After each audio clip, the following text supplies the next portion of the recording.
Muy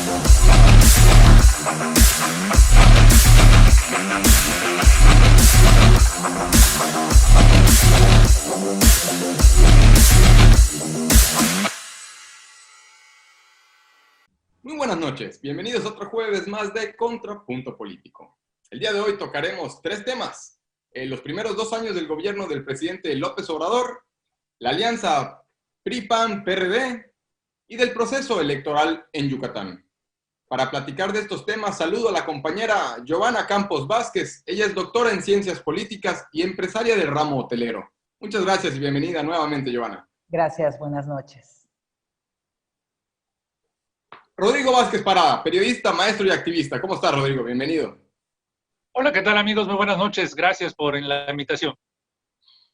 Gracias, Rodrigo. Y al columnista Héctor López Ceballos, abogado del periódico Novedades. ¿Cómo estás, Héctor? ¿Qué tal? Buenas noches a todos. Un gusto estar de nueva cuenta con ustedes. Gracias por la invitación. Bueno, muchas gracias a los tres. Y si les parece, comencemos. Les agradecería una opinión de cada uno de ustedes acerca de los primeros 2 años del gobierno del presidente López Obrador. De manera general, ¿qué les ha parecido hasta ahora su gestión? Si consideran que ha cumplido con las expectativas, si realmente está sembrando las bases para un mejor México, o todo lo contrario, si nos está fallando por incapacidad o la pandemia como factores para dar al traste con sus planes. Unos aseguran que vamos tan mal que nos estamos convirtiendo en Venezuela, otros que seremos comunistas, como Cuba. Bueno, lo que queda claro es que el país está, no quisiera decir dividido, aunque ya lo dije, sino más bien hay una especie de contraste de opiniones acerca del presidente. López Obrador me recuerda al Club América. Hay quienes lo odian y quienes lo aman. Difícilmente quien lo quiera más o menos o un poco. Giovanna, por favor, comencemos contigo. De manera general, ¿qué decir de los primeros 2 años del gobierno del presidente López Obrador? Bueno, yo quisiera basar mi opinión en este texto, que es el Proyecto de Nación 2018-2024. Hay quienes dicen que este país no tiene rumbo porque nunca tuvo un proyecto y porque no sabe para dónde va, que son ocurrencias. Este proyecto es un proyecto que lleva 3 sexenios intentando implementarse en México. Es un proyecto que ha circulado desde el 2006 y que quien no lo conoce es porque no quiso o porque nunca se informó realmente. Lo que nosotros estamos obteniendo como resultados del gobierno de Andrés Manuel es esto. Por supuesto que no el 100%, y nadie esperaría que en 2 años alguien tenga el 100% de resultados. En el programa pasado, justo la persona que participó con nosotros, Jorge Aguilar, decía que Animal Político decía que el 23% de las metas de Andrés Manuel estaban cumplidas.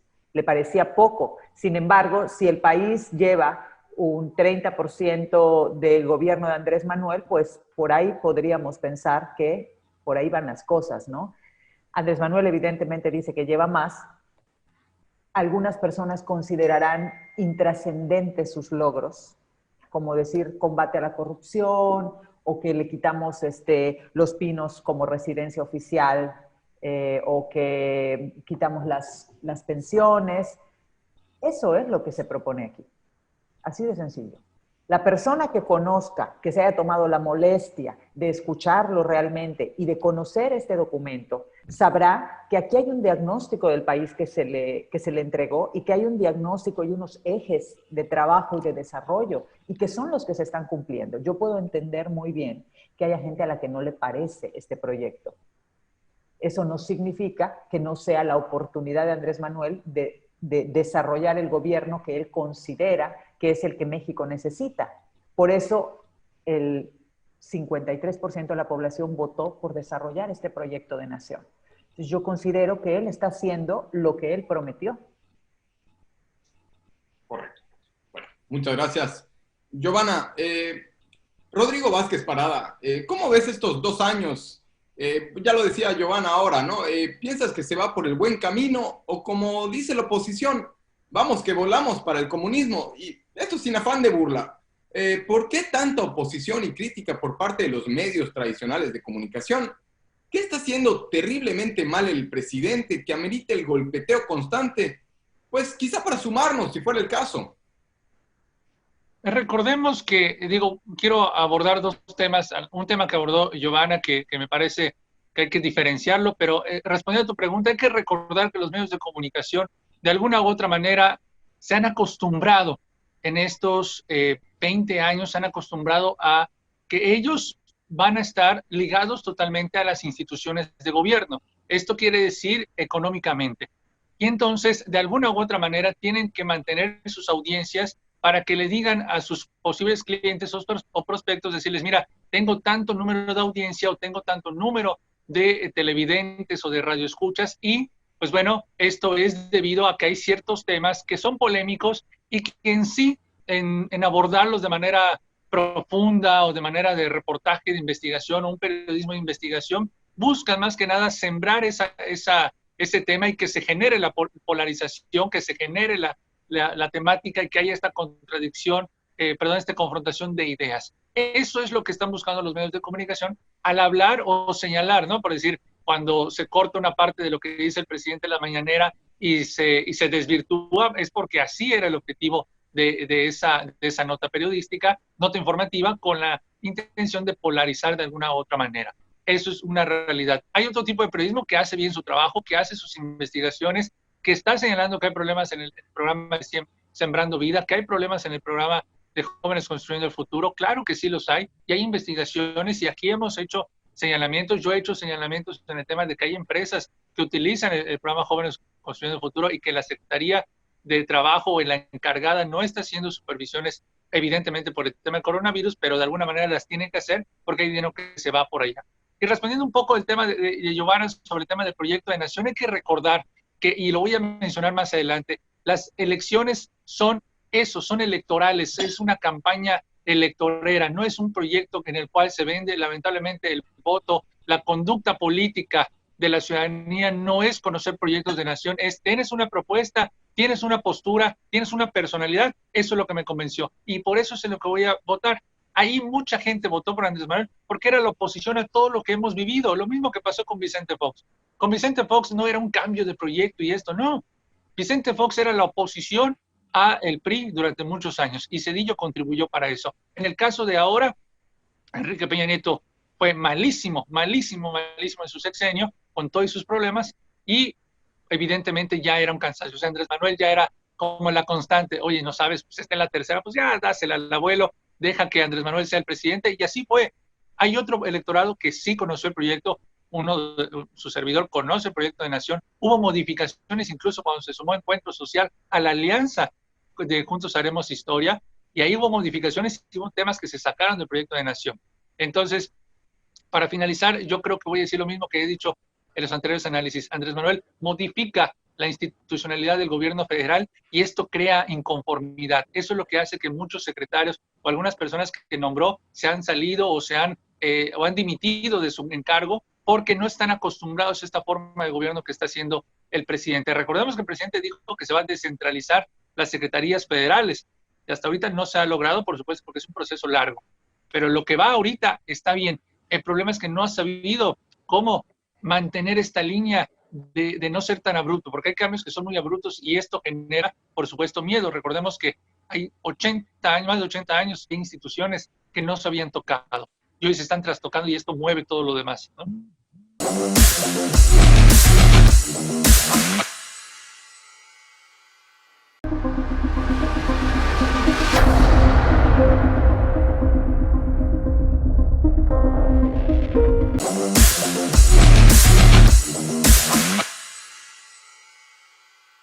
Y bueno, Héctor, para finalizar este tema, la misma pregunta, ¿qué decir de los primeros 2 años de gestión de la 4T? Y si estos 2 años de gestión consideras que ya podríamos responsabilizar a este gobierno, ya sea para bien o para mal.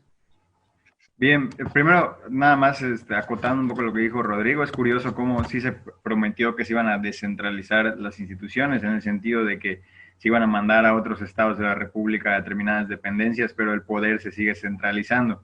O sea, de forma se quiere sacar del centro del país y de la República las instituciones, pero el poder lo sigue manejando de manera muy central el presidente de la República. Ahora, pero entiendo que uno de los pendientes que mencionó justamente en el informe del presidente era precisamente esto de la descentralización de los... Sí, pero a eso voy, o sea, es una descentralización porque está mandando a otras entidades, o sea, está sacando de la Ciudad de México otras dependencias para mandarlas, pero él sigue dictando la agenda, él sigue diciendo qué hacen los secretarios, es una centralización del poder. Que no hay una oposición, claro. Por eso. Correcto. Ahora, a 2 años del gobierno de Andrés Manuel, que a mí me parece que Andrés Manuel es responsable de todo lo que hace y de todo lo que sucede en el país desde el momento en que él tomó posesión. ¿Por qué? Tal vez con otro presidente, una vez que tomara protesta, uno entendería que después de muchísimas décadas, muchísimos años de descomposición social y política, uno pues no puede esperar que se cambien las cosas de la noche a la mañana y que por arte de magia ya esté todo resuelto. El problema con Andrés Manuel es que durante más de 12 años él vendió la idea de que él sí tenía esa fórmula mágica para acabar con esos males en el país. O sea, durante toda la campaña, en el 2006, en el 2012, en el 2018, él dijo que sabía cómo arreglar esos males del país, que si ellos llegaban al poder, todo se iba a acabar con la corrupción. A 2 años de gobierno no se ha acabado con la corrupción y difícilmente se acaba en 6. Que se iba a acabar con la inseguridad. A 2 años de gobierno la inseguridad ha incrementado en muchísimos puntos del país. Y yo creo que lo que a Andrés Manuel más le hace falta, porque no dudo que esté trabajando con su equipo, no dudo que hayan mejorado muchísimas condiciones sociales en el país, yo creo que lo que sale debiendo el gobierno de Andrés Manuel es en la autocrítica. Y sobre todo también en Morena y en los grupos cercanos al presidente, es en la autocrítica, esta capacidad de análisis y de decir, pues sí estamos haciendo algunas cosas bien, pero tenemos que aceptar que hay cosas que se nos están saliendo de las manos, que no tenemos controladas, que necesitamos mejorar. Y ahí sí es donde están fallando, porque muy difícilmente escuches a alguien de gobierno diciendo, esto no está correcto. La manera en que estamos actuando tenemos que corregir el rumbo. Al contrario, o sea, ellos dicen que van requete bien, como lo dice el propio presidente en muchas ocasiones. Yo creo que ese va a ser el mal fundamental del sexenio de Andrés Manuel si no se corrige. Correcto. Gracias, Héctor. Bueno, muchas gracias a los tres por esta opinión. Y bueno, compañeros, cambiemos de tema y vámonos a la oposición. Pues como sabemos, este fin de semana se llevaron a cabo negociaciones entre las cúpulas de los partidos políticos PRI, PAN y PRD para formar una alianza electoral parcial y de esta forma intentar frenar a la aplanadora política que representa Morena. Esto de cara a los comicios electorales del próximo año. Rodrigo, la primera vez que escuché hablar del PRIAN fue precisamente por Andrés Manuel López Obrador, hace aproximadamente 15 años. No sé si él fue el primero en usar este término o no, pero lo que sí es una realidad es, y creo que todos podemos coincidir, es en su constante e incesante aseveración por años de que el PRI y el PAN fueron, son y seguirán siendo lo mismo. En una reciente mañanera volvió a mencionar que estos dos partidos están unidos de facto desde el fraude electoral del año 88, cuando el PAN aprobó quemar las boletas electorales y reconocer el triunfo de Carlos Salinas de Gortari. Tiempos después, o tiempos recientes más bien, la adición del PRD en el Pacto por México, que por cierto, López Obrador llamó Pacto contra México. Bueno, ha dicho muchas otras cosas más, ¿verdad? Pero a ver, más allá de si él tiene razón o no, o quién lo dijo primero, Rodrigo, la pregunta ¿es una buena idea esta alianza electoral? Digamos, ¿le ves futuro potencial o será algo así como un suicidio político? Algunos análisis coinciden en que es la última oportunidad para el viejo sistema de partidos. Una apuesta muy riesgosa. ¿Cómo ves, Rodrigo? Creo que el término lo utilizó, o no a lo mejor explícitamente, pero el primero que comenzó a decir este discurso que existía un acuerdo entre los otros grandes poderes fue Cuauhtémoc Cárdenas durante su campaña, durante ciertos proyectos, justamente cuando estaba fundando al PRD. Lo importante que hay que señalar y recordar a todos los que a lo mejor no conocen tanto la historia de partidos es que México está en este proceso en donde están surgiendo otras fuerzas políticas, se está diversificando este tema de sistemas de partido. Por supuesto que hay una crisis porque hay un sistema de partidos que era solamente dos, era PRI y PAN. Entonces, ese sistema electoral o ese sistema de partidos que estaba condicionado solo con estos dos partidos se está desquebrajando porque no está funcionando, porque ahora ya hay más fuerzas. La fuerza del PRD pues, prácticamente fue en la Ciudad de México cuando tuvo que gobernar y ahí se acaparó. Creció un poco para Michoacán, en Acapulco, en Guerrero, más que nada, pero en otros lugares no. Entonces, por ejemplo, en Yucatán, pues de plano nunca pegó el PRD. A diferencia que hay otros partidos, por decir en este caso Morena, que sí creció, que sí aprovechó y que hizo bien su trabajo electoral para consolidarse como partido político y en 3 años conseguir su primer presidente. De alguna u otra manera hizo ese trabajo electoral. Ojo, hay una gran diferencia entre trabajo político y trabajo electoral. El trabajo electoral lo hizo bien, consiguió la presidencia, eso es lo que quería. Ahora Sí, bien, pero que haya algo, una como estructura política de Morena, por ejemplo, en Yucatán. Morena, Yucatán no tiene estructura política y es más, sigue siendo un movimiento más que un partido. sí, sí, eso sí es cierto, eso sí es cierto. Yo considero que sí, falta organización en eso aquí en Yucatán. Tanto es así que, pues bueno, hasta sus propios diputados, digo, hasta los querían sacar de hacer ciertas cosas y no hacen caso ni siquiera a la militancia. Pero bueno, yo lo que creo es que esta alianza PRI y PAN se va a hacer, por supuesto, recordemos que esta elección que viene el 21 es muy local. Y hay en estados en donde ya se han dado, ¿no? Por decir, hace la semana pasada el PRI, el PAN y Nueva Alianza anunciaron que en Yucatán van a hacer candidaturas comunes y esto no es la primera vez, ya ha ocurrido en otros municipios como Mozón y Yobaín. En el caso a nivel nacional, pues también en otros estados se habían dado este tipo de alianzas, nada más que no se habían dado a conocer. Hoy en día ya es desde un acuerdo nacional en donde 100 distritos van a ir en alianza. Digo, si lograron, digamos que el primer campanazo que nos dieron es con el pacto por México, ¿no? Ahí es cuando nos dijeron, bueno, estos se pueden acordar. Y hoy lo que quieren es ganar espacios dentro del Congreso de la Unión. Eso es lo principal en los diputados federales. Eso es lo que quiere la oposición. No tener esta mayoría absoluta como tiene Morena, impedirlo. ¿Por qué? Porque saben que con la mayoría absoluta no pueden hacer nada. Están de brazos cruzados y amordazados. Entonces, eso es el principal objetivo de la oposición, de Morena y de sus aliados, que hay que ver cómo actúan sus aliados PT, el Verde y el Encuentro Social, a ver cómo actúan. Digo, Encuentro Social, el nuevo Encuentro Social no puede ir en alianza con ellos porque es la primera elección que va a participar. Pero vamos a ver, digo, hay otros partidos a ver cómo les va. Pero yo creo que eso es por eso que hay tanto movimiento en el sistema de partidos.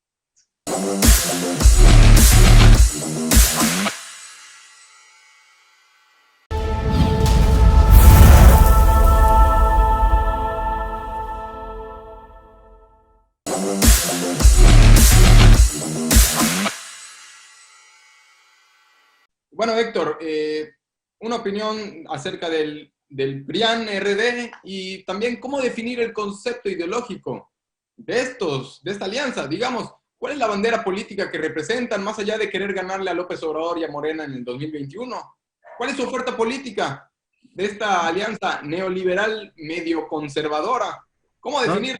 No sé, mira, la verdad es que en otras partes del mundo y a nivel teórico, en política, a veces es un poco sencillo, pues tratar de definir las inclinaciones políticas o los proyectos que abanderan determinadas organizaciones, pero en el caso de México, en el caso de México yo creo que no hay una línea clara entre derecha e izquierda, ¿no?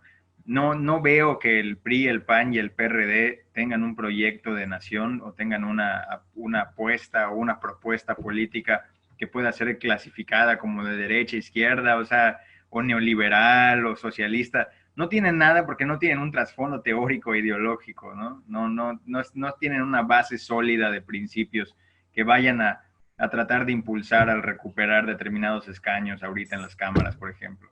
Es simplemente una organización de sujetos que se hacen llamar políticos que quieren ocupar determinados espacios para seguir figurando, para seguir viviendo de la política, porque no hay un proyecto detrás de ellos. No puedo decir, por ejemplo, que así como lo he dicho en varias ocasiones, que yo no considero que Morena, por ejemplo, sea un partido de izquierda, y es más un partido de centro, no puedo decir que el PAN o que el PRI o que el PRD, que en sus estatutos y en sus principios fundacionales se supone que, por ejemplo, el PRI nació como un partido de izquierda y el PRD nace como un partido de izquierda.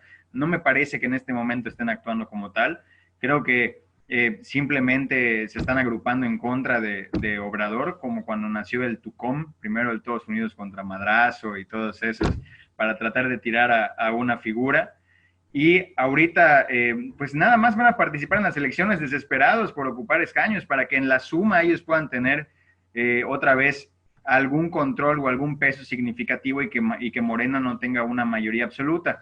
A mí, yo concuerdo con Rodrigo cuando dice que las elecciones de 2021 son elecciones más locales, pero eso es porque la manera de pensar o de estructurar la política del mexicano así lo ha hecho. Nosotros somos un sistema eminentemente presidencialista que pensamos que solo la elección del presidente de la República es importante, cuando en realidad ahorita lo que se está jugando es la composición de la Cámara de Diputados, donde Morena puede conservar o puede perder una mayoría que le impida o que le permita realizar reformas constitucionales. Y eso es lo que no se está tomando en cuenta.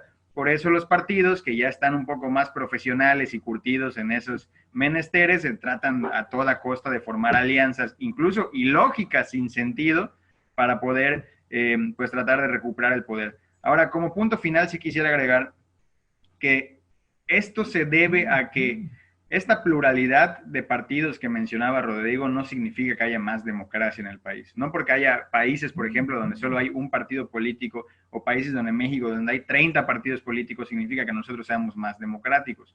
Porque se han estado fundando partidos políticos que no son otra cosa más que satélites de los partidos principales. ¿No? Se forman partidos pequeños a modo simplemente para regalar espacios, para cubrir cuotas que se le deben a colaboradores y sobre todo para sumar votos a fin de que no se pierda el control político en el aparato estatal. Pero bueno, vamos a ver cómo vienen las elecciones de 2021. A mí me parece que Morena sí va a disminuir escaños, pero no va a perder el control absoluto de las cámaras. Correcto. Bueno, gracias, Héctor. Muchas gracias. Y bueno, Giovanna, una opinión tuya acerca del PRIAN.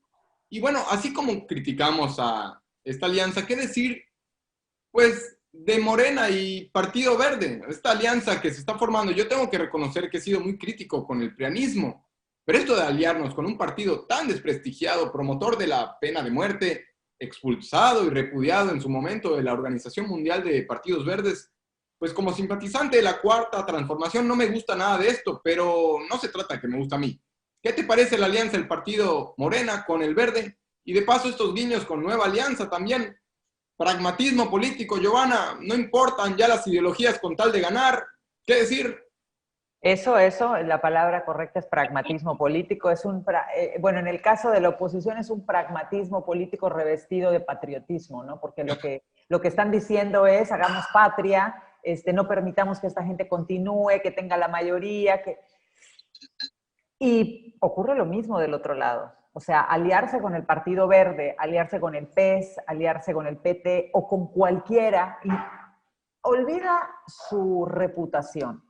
Hablemos simple y sencillamente de para qué sirve un partido político. Es un medio de acceso a los escaños, porque esa es la forma en la que funciona nuestro sistema electoral. Necesitamos un partido político para acceder a una boleta. ¿Para qué tenemos 15, 20, 25 partidos que no aportan realmente candidatos, no aportan proyectos de nación, no aportan gente que tenga la calidad para darle algo a la legislación o al gobierno ejecutivo? Dices, ¿para qué los quiero? Para que vendan simple y sencillamente el 1.3% de los votos que obtienen, si es que los obtienen. Y son factores de negociación. No necesitamos tantos partidos. Por supuesto que lo ideal es que todos esos partidos existan porque tenemos libertad, pero que vayan por sí mismos proponiendo un proyecto de nación, proponiendo unos candidatos que estén formados al amparo de una ideología persistente en su partido, pero la realidad es que son monedas de cambio. Hemos visto que el Partido Verde no ha logrado ganar nunca nada en los escaños, en la Cámara de Diputados, Cámara de Senadores, que realmente digas, bueno, esto es significativo. Son un proyecto que en efecto, siendo verde, propone la pena de muerte y que sí ha logrado en algunos lugares, como en Quintana Roo, tener una fuerza, como en Chiapas, tener una fuerza, pero siempre también aliándose y vendiendo sus candidaturas, intercambiando. No necesitamos eso, porque nos cuesta mucho y porque efectivamente lo único que hace es viciar un sistema electoral. Entonces, a mí me parece que ver estas cosas que de verdad son, pero de antología, ¿no? Ivonne Ortega en el Movimiento Ciudadano aliándose con el PAN, y los del PAN están pues verdaderamente escandalizados. ¿Qué es eso? Y no es que a mí me importe, a mí que se alíe el que quiera. O sea, mañana se puede casar uno con otro y no pasa nada, siempre y cuando ellos lo hacen. El primor, no te olvides del primor. El primor, sí. Claro, pero digo, en Yucatán el primor no existe. En Yucatán es el PAN con Morena. Porque ¿qué es guacho? ¿Qué es guacho? Es el PAN adentro de Morena. O Morena, es PAN moreno. O Morena PT, por ejemplo. Bueno, ¿Cuál es el beneficio? PT, pero ¿cuál es el PT me parece lo más coherente que Pero ¿cuál es el beneficio político? A eso voy. O sea, el PT, recordemos que ya incluso había perdido su registro y por unas cuestiones. O sea, o sea, también hay que admitir que, y esa es la parte del criticismo que debe haber dentro de Morena, que Morena también ha caído en esos vicios de mantener partidos políticos pequeños para repartirse cuotas, para tratar de ganar espacios, cuando realmente, si dicen tener la organización que tienen, por sí mismos podrían ganar todos esos espacios políticos. Es que es lo que yo les digo, o sea, las elecciones son locales, o sea, hay estados donde el PT es bueno, hay estados donde el verde es bueno, entonces en esos estados requería los votos Andrés Manuel para poder ganarle a la oposición o de alguna manera consolidarlo. En el caso de Yucatán, digo, ya estamos entrando en el tema de Yucatán, pero es totalmente diferente porque aquí sí hay un bipartidismo en donde el PRI se está se está destruyendo y se están yendo a MC todos, y en el caso del PAN, pues estaba surgiendo esta lucha del libre. Pero es lo que pasó con Morena en el 18, Rodrigo, que te salieron un montón del PAN y del PRI y del Verde y se bautizaron y ya en Morena ya todo bien. Sí, pues es que ese es el tema, o sea, imagínate estar tanto, o sea, es lo que yo te decía, el sistema electoral en México y político, la mentalidad de la gente en su conducta política es en solo 2 partidos. Y si salen de ahí dicen, no, es que está difícil. El problema es de que el detalle está de que si salen estos partidos, les costó 15 años, llegar al cargo donde están, pero en el otro partido les va a costar 1 año. Entonces, la facilidad para que lleguen a los cargos importantes es lo que les motiva a decir, bueno, voy a aspirar a llegar a estar en ese cargo, y es un cargo que yo luché durante 20 años en el otro y nunca me dieron espacio. Ese es el problema, tú lo sabes bien. Yo de manera final podría decir nada más, no existe en este momento la ideología partidista. Ningún partido político tiene ideología partidista como tal. Ahorita son grupos de poder, efectivamente, como dice Giovanna, para acceder a puestos públicos, porque es la vía más fácil que prevé la Constitución, pero no hay como tal ideologías partidistas como sí habían en otros tiempos. Sí, bueno, además todo lo que tiene que ver con el sistema electoral en este momento son meros cálculos matemáticos. O sea, es quién suma, quién resta, cuánto me da y si le multiplico y si le meto a y además una repartición del territorio, por supuesto. Cuando se habla de un acuerdo entre el PAN y el Movimiento Ciudadano, eso ocurrió en el 2018, no pasa nada a nivel nacional, pero cuando lo ubicas en Yucatán, empiezan todos a decir no, hasta se salen estas Silvia Escofié y Milagros Herrero, ¿se llama? Salen corriendo del Movimiento Ciudadano porque llega Ivonne. Claro. Entonces, evidentemente, ahí sí estamos hablando de ideologías, cosa que ocurre en muy contados casos en esta cuestión de la política y más de las elecciones, porque, claro, lo que necesitamos es que nos den la candidatura. Ideologías o fobias personales también. Ahí en el caso el caso local. Bueno, señores, con eso tenemos que cerrar el programa y nos despedimos. Les agradezco a los 3, como siempre, y pues a usted por el favor de su atención. Nos vemos el próximo jueves en otra edición más de Contrapunto Político. Pasen muy buenas noches. Muchas gracias a todos.